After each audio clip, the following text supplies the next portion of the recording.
لبيك اللهم لبيك لبيك لا شريك لك لبيك.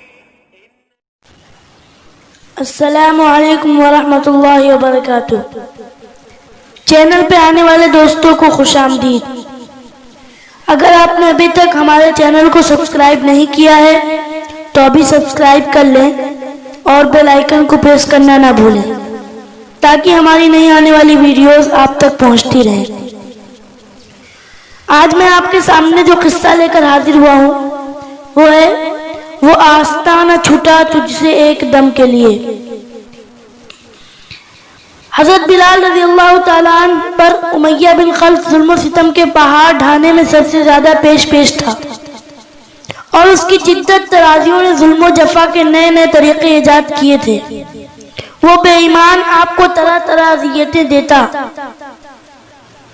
ایک مرتبہ امیہ بن خلف نے حضرت بلال رضی اللہ تعالیٰ عنہ کو گائے کی کھال پہنا دی، پھر لوہے کی زرہ سے اس کو کس دیا اور دھوپ میں بٹھا کر کہا، بلال سن، تیرا خدا لات و عزا ہے.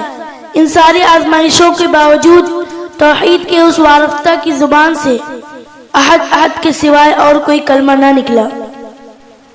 مشرکین اگر کہتے کہ جو کچھ ہم کہتے ہیں تم بھی وہی کہو تو فرماتے کہ میری زبان تمہارے کہے ہوئے الفاظ کا اعادہ نہیں کر سکتی. سامعین، حضرت بلال رضی اللہ تعالیٰ عنہ کے 100 قصے اس کتاب سے میں روزانہ ایک قصہ آپ تک پہنچاتا رہوں گا. اس لیے آپ ہماری ویڈیوز کو لائک کریں اور اپنے تمام دوستوں تک شیئر کریں، اور اظہار خیال آپ کا کوئی یا آپ کے ذہن میں کوئی سوال ہو تو وہ ہمیں کمنٹ کر کے ضرور بتائیں. شکریہ، جزاک اللہ.